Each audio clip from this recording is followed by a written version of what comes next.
Mari kita berdoa.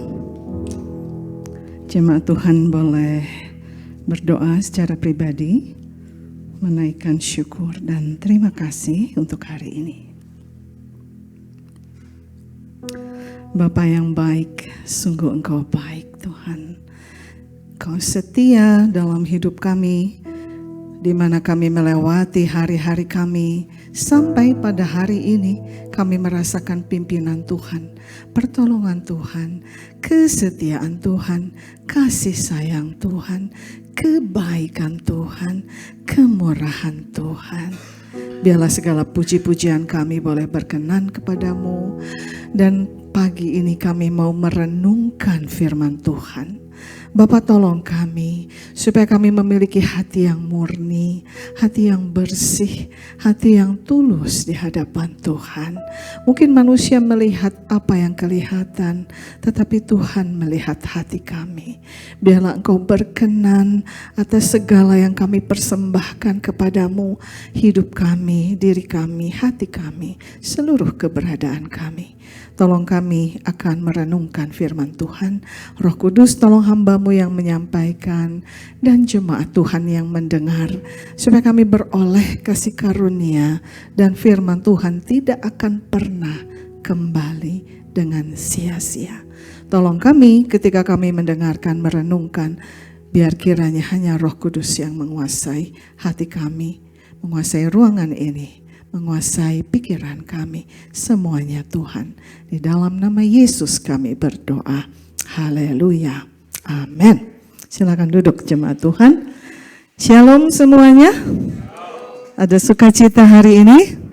Amin. Yang sukacita boleh lambaikan tangannya. Oh, Tuhan baik. Amin. Tuhan baik, amin. Kalau tidak ada sukacita biasanya kita lemes ya.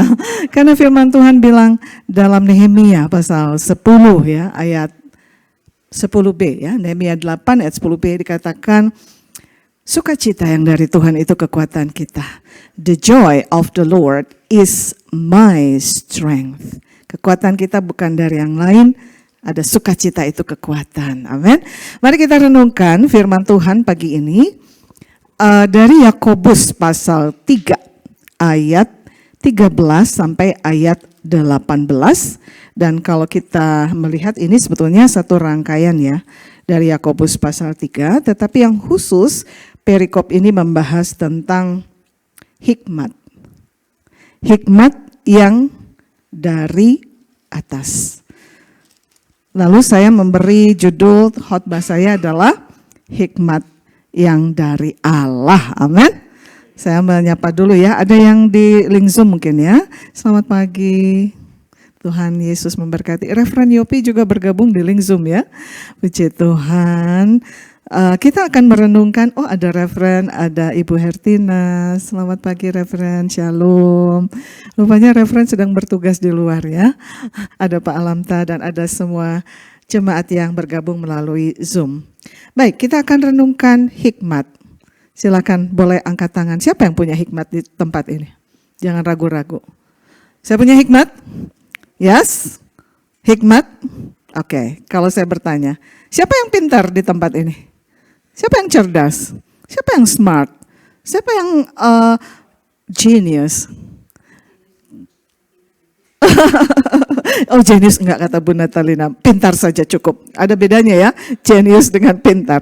Kalau saya memberi pertanyaan pada Bapak Ibu semua di tempat ini dan di rumah, mau pilih mana? Jadi pintar atau jadi orang berhikmat? Loh kok langsung jawabannya keren banget.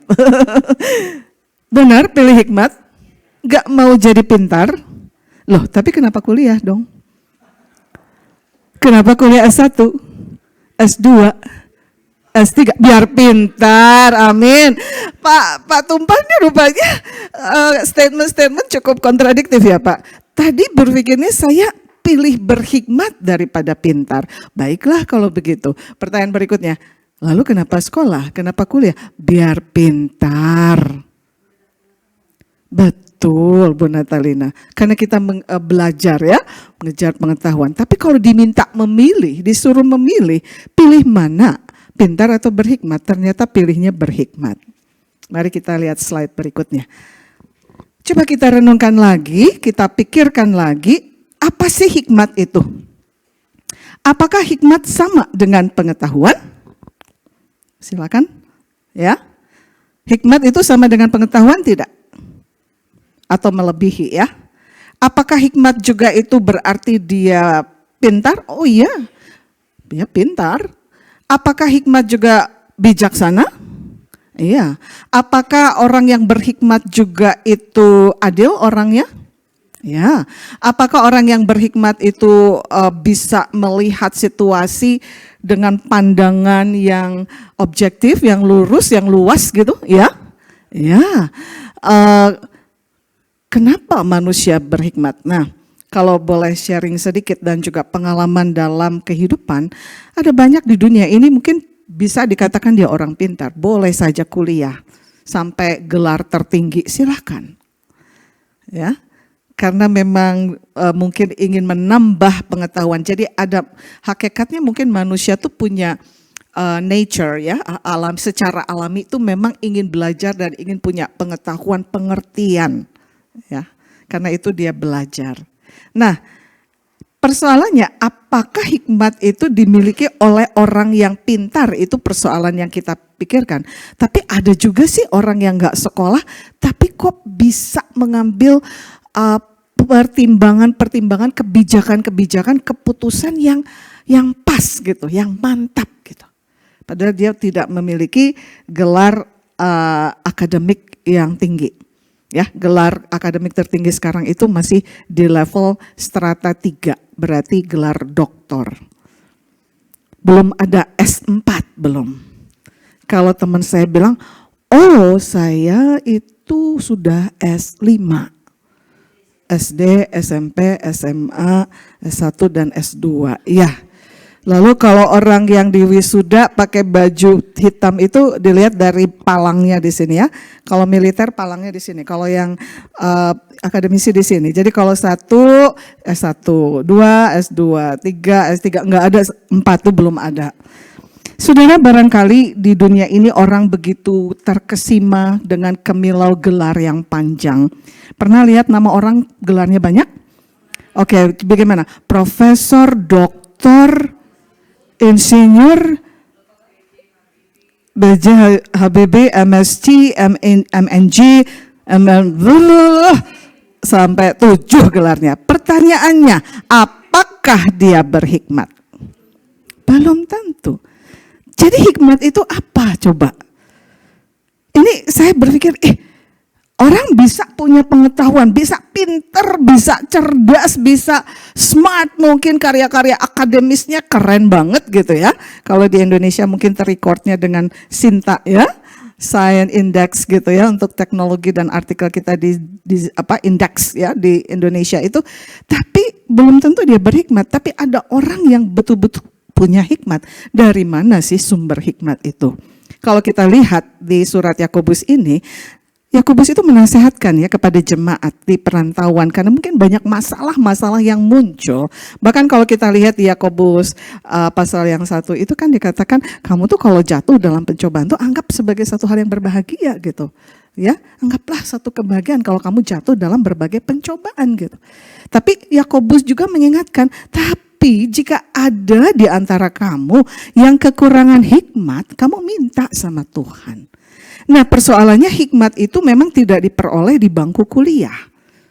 Hikmat itu kita bisa peroleh, kita bisa terima kalau kita dekat dengan Tuhan. Amin. Masih ingat di Amsal pasal 1 ayat 7 dikatakan apa?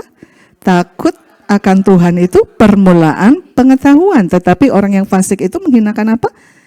Didikan ya. Jadi kalau kita dekat sama Tuhan, kita punya hubungan yang baik sama Tuhan, dengan sendirinya kita bisa mendapatkan pengertian yang tidak sama dengan pengertian yang diberi oleh dunia ini. Jadi di situ kita bisa memperoleh hikmat. Ya, kalau orang yang dekat dengan Tuhan, biasanya dia itu takut melakukan kejahatan, takut melakukan dosa. Kenapa? Karena hatinya bersih gitu ya. Hatinya terbuka di depan Tuhan dan roh Allah di dalam diri dia dan menguasai seluruh hatinya. Dan dia bisa berkomunikasi, bercakap-cakap dengan Tuhan dan menyatakan seluruh isi hatinya, pengertiannya. Pasti Tuhan kasih hikmat itu. Saudara sering diperhadapkan pada masalah-masalah berat dalam hidup. Bagaimana mengambil keputusannya? Minta tolong siapa? Kalau lagi punya masalah berat, curhatnya ke siapa? Apakah curhatnya kepada gembala, pada referen, pada kakak rohani, atau pada sahabat, atau pada siapa kita? Curahkanlah isi hatimu di hadapannya, di hadapan Tuhan. Karena kita meminta pengertian itu dari Tuhan, sehingga Tuhan akan memberikan hal-hal yang tepat, yang jelas, dan orang dunia melihat kok pintar banget ya, kok bisa ya ambil keputusan yang keren gitu. Siapa yang membisikkan? Aduh, sekarang itu kalau dalam dunia-dunia apa ya, yang level-level mereka punya jabatan gitu ya, level-level pejabat-pejabat tinggi itu siapa yang membisikkan katanya. Kan suka ada penasehat-penasehat ya dalam kementerian, bahkan menteri sendiri punya tim ahli gitu kan. Menteri apa? Misalnya menteri lingkungan hidup, dia pasti punya tim work, tim ahlinya untuk memberikan gambaran-gambaran sehingga ada keputusan yang terbaik yang bisa dia peroleh. Tergantung pembisik katanya. Kalau pembisiknya salah keputusannya. Tetapi orang yang takut akan Tuhan, pasti Tuhan yang kasih tahu, kamu tuh harus gini, kamu tuh harus begini. Jadi kayak gimana ya? Ya kamu harus bergaul dekat dulu dengan Tuhan, baru bisa mengerti apa itu hikmat. Kalau kamu nggak mengenal Tuhan, nggak menyembah Tuhan, nggak punya hubungan pribadi dengan Tuhan, kamu mungkin hikmat itu apa sih? Oh, hikmat itu tetangga saya, itu mah nama bapak, iya, karena pengen berhikmatnya dikasih nama anaknya hikmat gitu. Padahal hikmat itu bukan, jadi mungkin itu sesuatu yang invisible, ya, nggak kelihatan dan juga hanya bisa dirasakan, dipahami, dimengerti dengan pengertian yang mendalam gitu. Dan itu kita bisa dapat, oh harusnya saya begini, oh saya seperti ini. Dan Tuhan memberikan kesan ya, impresi yang kuat sekali untuk kamu harusnya begini. Dan itu bimbingan, arahan, dan itu hikmat dan pasti dari Roh Allah, dari Roh Kudus. Tetapi pertanyaan berikutnya, apakah semua hikmat itu dari Allah sumbernya? Ya banyak orang pintar di dunia ini, tapi belum tentu mereka kenal Tuhan. Karena kalau kita membaca satu dari perikop ini, hikmat yang dari atas, ternyata itu ada dua kontras antara hikmat yang dari Allah dan hikmat yang dari dunia ini. Itu beda. Di dunia ini ada banyak orang yang merasa dirinya hebat, sombong, pintar. Ya boleh silakan. Tapi saya merasa dan saya mengalami bahwa orang yang berhikmat itu lebih dari orang yang pintar. Ya, pasti jauh lebih. Kok dia bisa terhindar dari banyak hal yang mencelakakan dia? Karena dia berhikmat. Kok dia bisa menghindar dari masalah-masalah yang menjebak dia? Karena dia berhikmat, karena dia tahu dia dekat sama Tuhan. Mari kita lihat karakteristik hikmat dari surga. Murni, pendamai, peramah, penurut, penuh belas kasihan, dan tidak memihak. Saudara, dalam dunia yang sekarang ini makin luar biasa ya. Kalau kita dekat sama Tuhan, mungkin kita tidak takut dengan berbagai kabar, gejala, bencana, apapun yang kita lihat, apalagi pengaruh dari sosial media, betul? Hampir banyak remaja overthinking, mikirin terus hal-hal yang belum terjadi, gelisah, takut, pengaruh dari dunia ini membuat kita begitu cemas. Tetapi kalau kita punya hikmat, pengertian dari Allah, kita bisa lebih tenang menjalani kehidupan. Dan kita bisa bedakan hikmatnya seperti apa. Kalau itu tidak murni berarti bukan dari Allah. Kalau itu tidak pendamai bukan dari Allah. Ada banyak orang menasihati orang lain, ternyata bukan memberi solusi yang membawa damai. Oh ya ada. Seneng kalau ribut, seneng kalau enggak adil, seneng kalau terjadi perpecahan, seneng kalau jadi enggak akur. Sengaja tuh ada orang-orang yang berpikir gitu tuh ada. Yang jelas orang itu adalah bukan orang yang takut akan Tuhan. Kalau orang yang takut akan Tuhan ya pasti menjauhi kejahatan. Tapi ada orang yang senangnya bikin ribut, senangnya bikin orang lain jadi nggak damai. Itu berarti bukan dari Allah hikmat itu. Ya, dan kalau hikmat itu dari surga maka menghasilkan buah kebenaran. Jadi kita nggak usah ribut tentang kehidupan pribadi, kita tidak usah perlu validasi dari orang, karena kehidupan orang akan terlihat dari buahnya. Dari buahnya kita akan tahu. Gak usah koar-koar, gak usah ngomong apa, aku ini orang baik, enggak usah diyakinkan. Dari perbuatannya, dari tindakannya, kita akan tahu dia benar atau tidak. Dia betul atau tidak, dia orang yang percaya Tuhan atau tidak, dia orang yang punya hikmat atau tidak. Dari buah kebenarannya kita lihat. Ya, kemudian hikmat yang dari surga itu dilahirkan dari kelemah lembutan, bukan dari kekerasan hati. Biasanya orang itu bisa aja sih tampilannya sangar, tapi hatinya melo banget ya, melo ya. Tapi ada orang yang kelihatannya lembut, tapi hatinya keras sekali gitu ya. Ya justru kekerasan hati itu yang sukar membuat orang jadi berubah. Dia tahu dia salah tapi nggak bisa, enggak aku bener. Wah itu kekerasan hati. Baik, bagaimana hikmat yang bukan dari Allah? Mari slide berikutnya kita lihat. Ya, karakteristik hikmat yang berikutnya. Ya, ini bukan dari surga ini mah ya. Ini mah yang dari dunia, ini kayaknya tipe nih. Sorry ya, maaf. Masa tapi kita nggak apa kontra. Karakteristik hikmat dari surga, iri hati. Maafkan. Ini kayaknya dia ngerjainnya malam jadi agak ngantuk deh ya. Hikmat ini yang dari dunia. Hikmat dari dunia itu ada iri hati, mementingkan diri sendiri, menghasilkan kekacauan, dan perbuatan jahat. Silakan, coba kita amati. Oh itu orang itu mengambil keputusannya gini. Keputusan itu dilahirkan dari apa ya? Oh dia iri hati. Ya, kan iri hati katanya bisa mengeringkan tulang ya. Mementingkan diri sendiri, aku dulu dong. Aduh yang lain belakangan. Oke. Menghasilkan kekacauan dan perbuatan jahat. Kalau saya mungkin saudara-saudara juga yang ada di tempat ini dan juga yang ada di Lingcum mungkin sering menghadapi ini. Karena memang kita mah masih ada di dunia. Apalagi dunia sekarang ini memang banyaknya orang-orang itu semakin egois. Semakin mementingkan diri sendiri. Semakin selfish. Yang lain di belakang mesti aku dulu deh. Apalagi kalau sudah punya rencana-rencana apa, yang lain belakang aja, seharus saya dulu deh, ya kan? Kalau yang seperti ini bukan dari dunia, bukan dari surga, ini hikmat dari dunia. Bisa mudah aja kita bedakan ya. Kalau dalam peristiwa sehari-hari, dalam kegiatan sehari, lihat ya, cara pengambilkan putusannya gimana?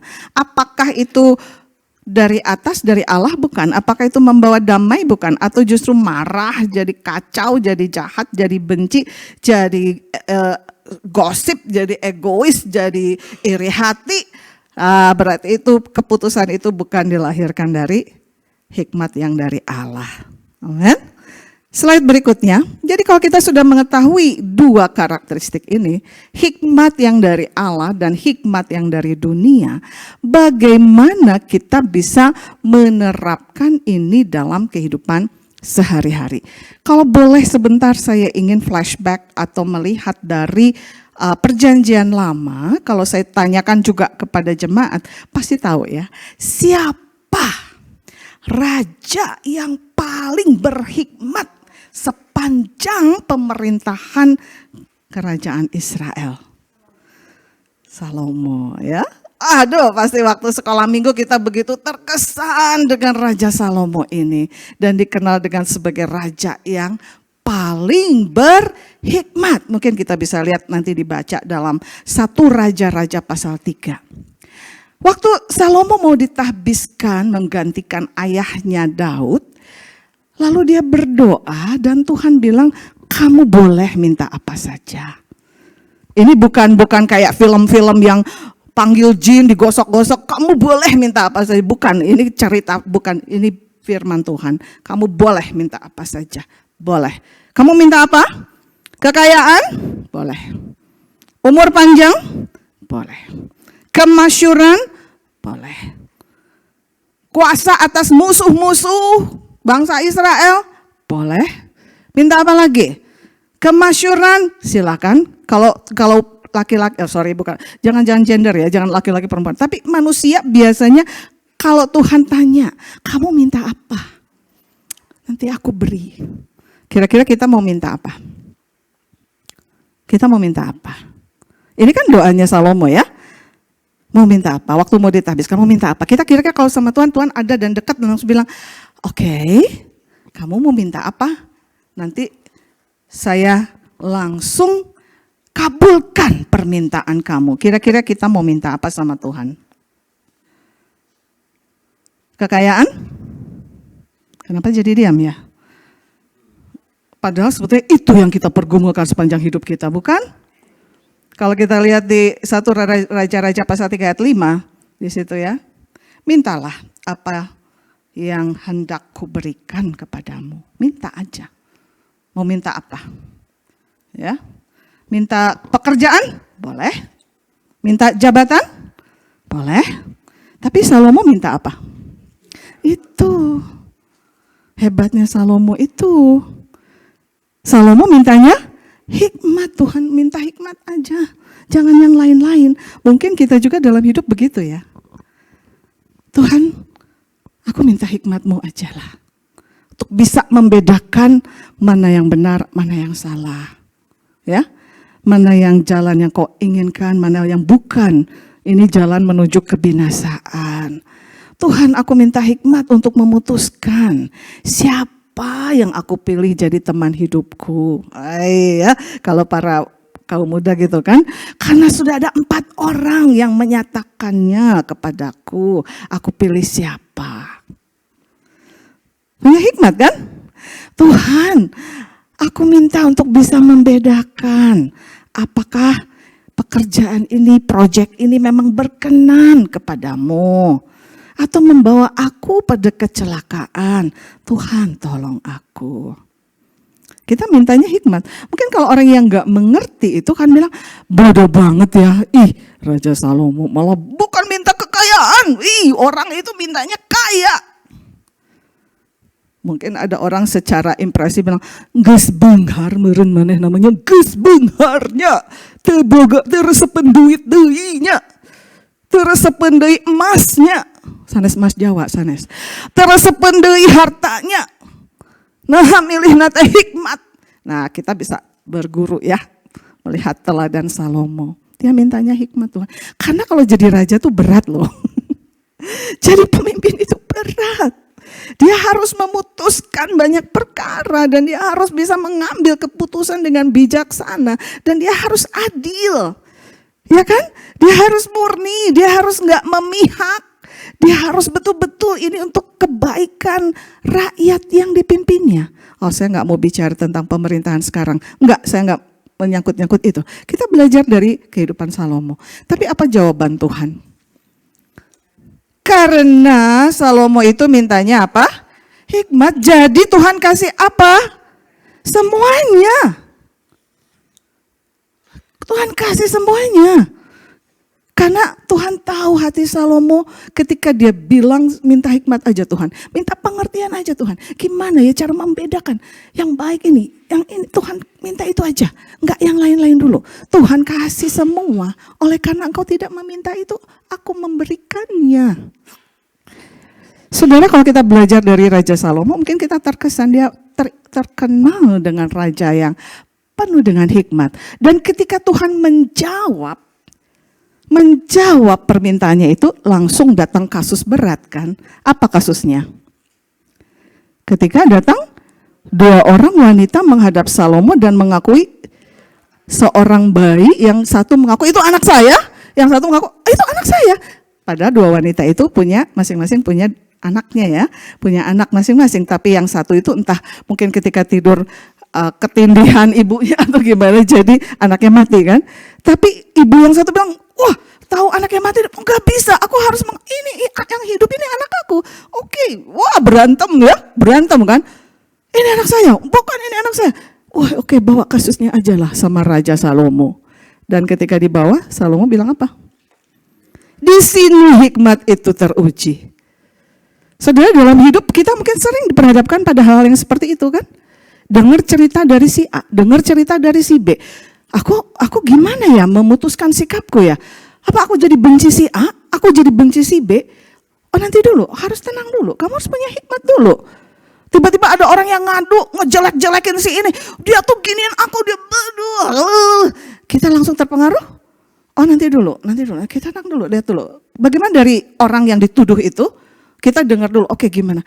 Di situ kita perlu hikmat dengan bijaksana memutuskan ini sebetulnya kasusnya seperti apa sih? Dan dalam hidup itu kita selalu diperhadapkan pada hal yang begitu. Even untuk hal-hal yang simple. Hari ini kita pakai baju apa? Pikir nggak? Hari ini mau ketemu siapa? Hari ini saya mau beli apa? Itu simple tapi perlu dengan hikmat. Uang saya tinggal 50.000. Saya harus selesai bisa cukup sampai minggu ini. Beli apa? Pasti itu hikmat bukan?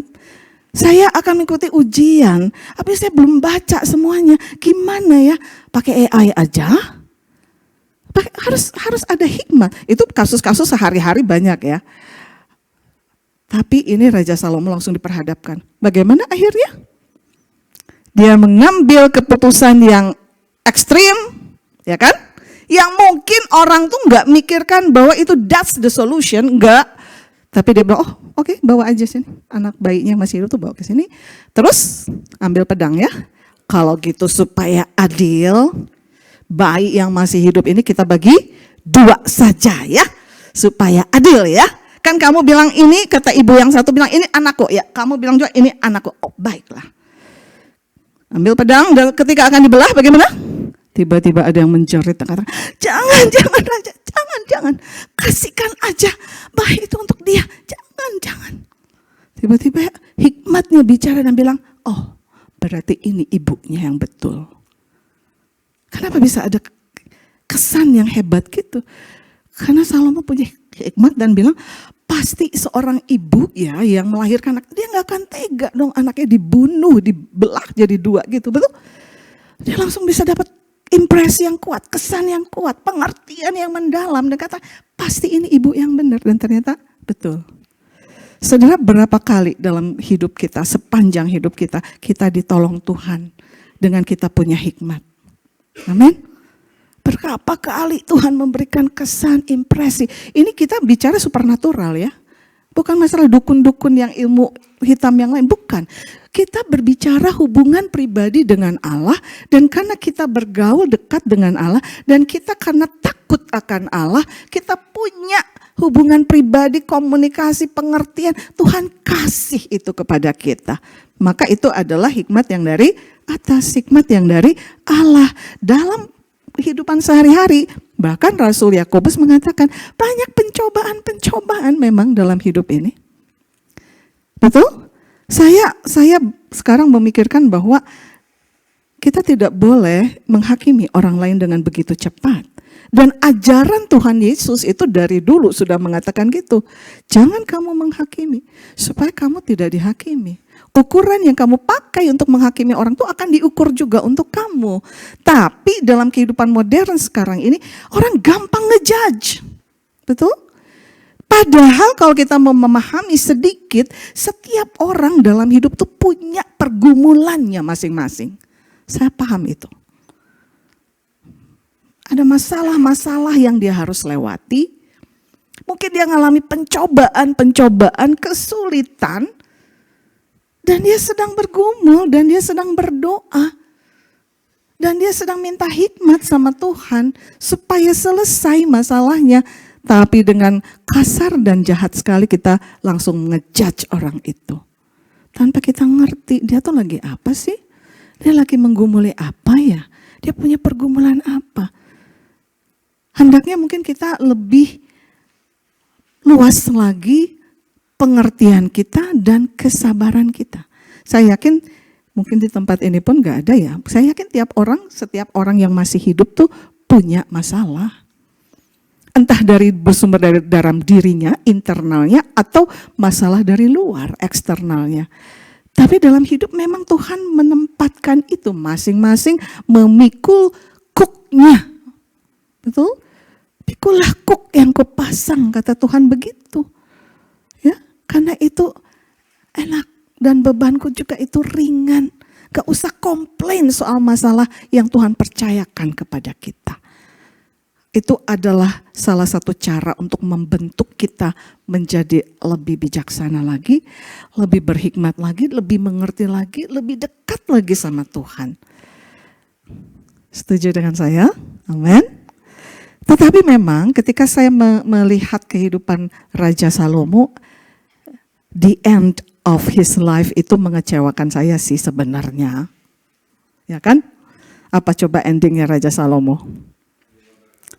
Ya, aduh. Dia orang berhikmat, kita semua punya raja yang keren dan hebat. Again, Salomo raja diberi hikmat, dekat dengan Tuhan. Tapi bayangkan, orang yang diurapi dengan hebatnya oleh Tuhan, dikasih hikmat, diberi pengertian untuk bisa menyelesaikan banyak masalah-masalah yang sulit, tapi dia masih manusia. Saudara, saya belajar juga, jangan jadi sombong, jangan jadi sok bisa kuat, gak bisa, kita mah manusia, lemah. Raja Salomo yang hebat aja terlena. Orang mengagumi semua kepintarannya, hikmat, pengertiannya, menyelesaikan banyak masalah. Karena Tuhan memberkati. Dan kerajaannya, wah, dibangun dengan, waduh, istananya pun ya, bahan-bahan terbaik pilihan. Sampai kunjungan ratu dari Sheba itu ingin melihat seperti apa sih pinternya Salomo itu. Sangat impress, wah hebat. Tapi dia lupa ya. Godaan dunia itu menjatuhkan dia. Istrinya banyak ya. Selirnya gimana ya itunya ya. Sekarang kita kasus poligami. Ini istrinya 1000 kumaha bagina ada 1 tahun teh 365 hari atunya. Mungkin orang mikir punten. Aduh kasar ini mah. Raja Salomo teh gawe nya. Punten kasar ya. Jadi hayohwe menyambangi istrinya gitu. Oh, ada istri dan ada selir ya. Makanya tidak heran kalau dunia itu mengatakan godaan terberat laki-laki adalah harta, tahta dan. Tapi di sini mah enggak ya. Pak Tumpal enggak ada ya Pak Tumpal ya. Puji Tuhan. Enggak ada ya di sini mah ya Pak ya. Sedikit. Mari kita belajar dari Raja Salomo. Kenapa? Aduh Tuhan. Saya pernah mengkhotbahkan ini tentang kehidupan Salomo. Dalam khotbah untuk mahasiswa UPI yang sedang graduasi ya, wisuda. Dengan agak emosi sedikit dan penuh penjiwaan, saya bilang saya sebetulnya sedih sama Salomo itu. Dia seorang yang berhikmat, tapi lihat akhir hidupnya dia jatuh dalam penyembahan berhala. Saudara, kita jangan sombong juga loh. Kita bisa jadi kayak gitu. Oh enggak, aku kuat dalam iman. Aku teguh dalam iman. Aku dekat dengan Tuhan. Aku melayani Tuhan. Nanti dulu ya, kalau nggak dijaga tuh hubungan pribadi ya, maaf ya, Salomo aja jatuh kok. Udahlah. Siapa kita? Kalau bukan kita terus bergantung sama Tuhan yang berkuasa di dalam pribadi Tuhan Yesus. Sekarang dipuja-puja, besok mah dihina-hina ya. Itulah manusia. Salomo hebat, jatuh dalam penyembahan berhala, tapi masih dikasih pertobatan terakhir sih ya. Saudara, mari dalam penerapan kita sehari-hari, yuk kita evaluasi perilaku kita. Jangan-jangan kita merasa baik-baik aja. Aku yang orang saleh, tidak ada dosa, udah pelayanan, udah diurapi, udah ditahbiskan. waktu itu juga kakinya dibasuh oleh referen, menandakan saya sebagai pelayan Tuhan. Wait. Evaluasi perilaku kita. Orang nggak tahu hati kita. Seandainya nanti kecanggihan teknologi bisa membuat hati orang jadi transparan. Orang bisa lihatnya, ya jama bager, ya jama jahat. Hatanya nanti nggak kelihatan gitu. Jadi sekarang orang masih bisa munafik, manipulatif. Itu yang tadi hikmat duniawi itu kayak gitu kan, ya. Bu Rida, di sini mah ya, di depannya teh mani baik-baik Bu. Tapi kalau di belakang, aduh. Saya nggak usah tanya konfirmasi apa yang terjadi, pokoknya saya udah bisa tahu deh. Biarlah telinganya ditebalkan, hatinya dikuatkan, matanya dibeningkan menghadapi orang-orang yang sekarang ini memang makin sukanya yang begitu ya. Mari kita evaluasi dulu lah diri kita, nggak usah juga tunjuk-tunjuk orang. Kamu salah, enggak, coba diri kita gimana? Udah benar belum? Oke? Coba perhatikan perilaku kita mencerminkan hikmat enggak? Hidupnya sembarangan. Kalau bahasa Inggrisnya, what a sloppy life. Bangun tidur, tempat tidur diantepin, gak mandi. Beleknya masih di sini, udah kuliah. Oh my God. Kenapa? Terlambat. Oh, kenapa? Ya habis tadi malam ngerjain tugas. Jam berapa tidur? Jam 2. Kamu gak bisa. Ya ampun. Saya udah nyetel alarm, tapi alarmnya gak. Ya, nanti dulu. Hati-hati dengan hidup kita. Kita juga kalau hidup yang berhikmat, pasti dia bersih loh hidupnya. Betul gak? Apalagi ada firman yang mengatakan, bait Allah tubuh kita dijaga, dibersihin, dijaga. Coba kita evaluasi perilaku kita dulu. Jangan dulu lah menghakimi orang. Apakah betul ada iri hati? Masih ada iri hati nggak di dalam hati kita nih? Masih suka bohong nggak? Hah? Ya ampun. Sampai ada yang bilang, Bu, sebentar Bu. Ada bohong putih, ada bohong hitam. Aduh, apa-apa juga itu mah bohong berarti. Kalau bohong itu untuk kebaikan Bu, itu mah boleh. Aduh, eta lamun diajar seetik itu bohong seetik, sedikit aja boleh. Nanti bohong dikit, nggak ketahuan. Bohong lagi banyak-banyak ya. Jadilah penipu yang dahsyat itu. Aduh, itu teh banyak pisan di dunia sekarang. Tapi di sini mah nggak ada ya, Pak Tumpal, nggak ada. Amin. Karena bohong itu enak kayaknya ya, kecil gitu. Dia percaya loh dengan yang aku omongin. On juga ya orang itu. Nanti dulu. Lo ngomongnya gimana? Entar dulu. Tapi kalau kita punya hikmah, jangan bohong atulah. Ya. Yang kedua, apakah kita orang yang bijak ini? Bijaksana. Ada yang bilang, Bu Rida, bijaksana, bijak situ. Iya. Kalau bahasa Inggrisnya wise. Beberapa teman, apalagi teman dekat saya bilang, ibu nanti, ibu selalu wise kalau ngambil keputusan. Maaf, ini bukan sombong ya, maaf. Saya bilang, oh puji Tuhan ya, karena Tuhan yang menolong saya. Mari kita ciptakan kedamaian ya.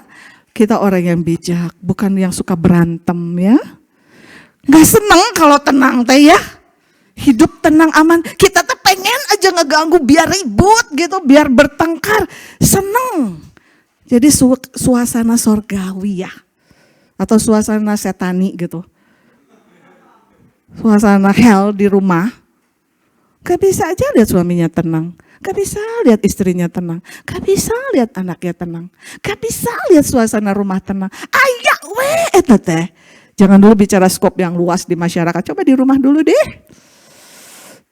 Ya, gimana nih? Damai gak di rumah? Gak usah ditanya dan survei satu-satu. Silakan jawab. Tuhan tahu kita ya. Orang bijak secara rohani adalah orang yang suka damai. Gak mulai bertengkar. Maka kalau ada pertengkaran kita harus menjadi juru damainya kan.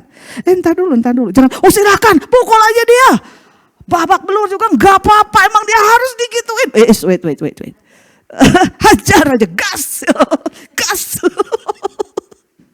Aduh, enggak ya. Biarlah rumah tangga kita adalah rumah tangga yang damai. Gereja kita juga gereja yang damai ya. Jangan salah loh. Organisasi Kristen juga itu rentan terhadap pertengkaran. Karena udah mulai mementingkan diri sendiri sih. Aku dulu. Dia gak bagus, Akulah. Silahkan, monggo. Punya hikmat enggak? Oke, yang ketiga. Tunjukkan kebaikan. Bukan dibuat-buat ya. Kan ada orang bilang, ngapain kita berbuat baik sama orang jahat? Jahat mah jahat lagi aja. Gigi ganti gigi, mata ganti mata.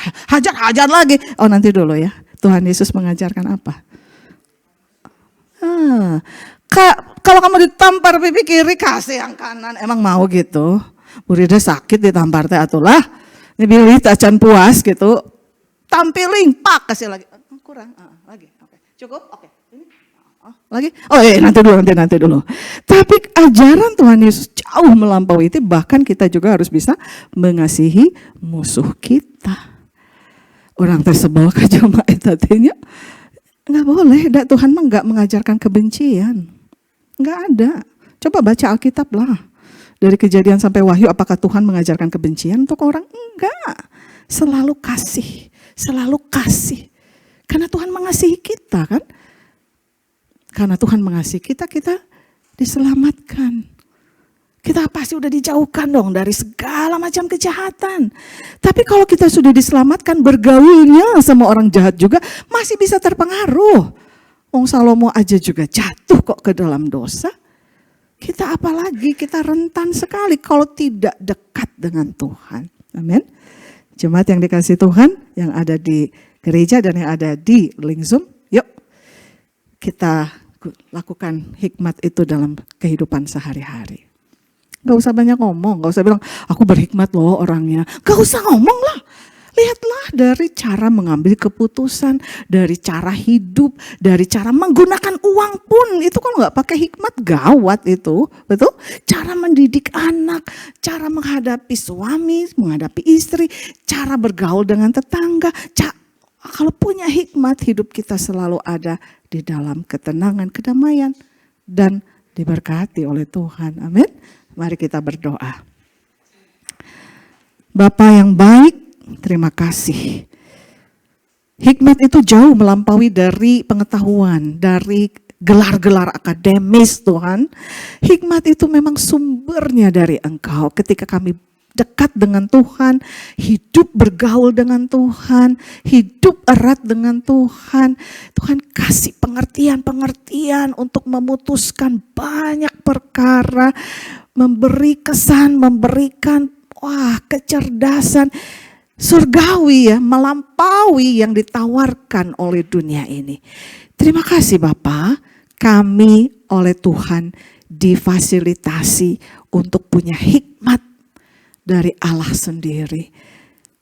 Ketika kami hidup dalam Tuhan, takut akan Tuhan, minta pengertian dari Tuhan, sehingga kami punya hikmat. Dan Tuhan, Engkau tahu hikmat itu jauh melampaui kekayaan, jauh melampaui pengetahuan, jauh melampaui jabatan, kemasyuran. Hikmat betul-betul Tuhan berikan kepada setiap orang yang percaya, yang mau meminta. Rasul Yakobus pun mengingatkan, kalau kita kurang hikmat, minta sama Tuhan supaya kita bisa memutuskan perkara-perkara duniawi, perkara yang dipercayakan kepada kita karena kita masih hidup di dunia. Kita bisa mengatasi persoalan dengan hikmat yang dari Tuhan. Terima kasih Bapa untuk segala kemurahan-Mu, kebaikan-Mu, dan hikmat yang Kau berikan dari surga untuk kami. Tolong kami untuk kami bisa membedakan itu, karakteristik hikmat dari atas dan yang dari dunia, supaya hidup kami berkenan kepada Tuhan. Di dalam nama-Mu yang kudus, yang agung, yang mulia, kami berdoa. Amin.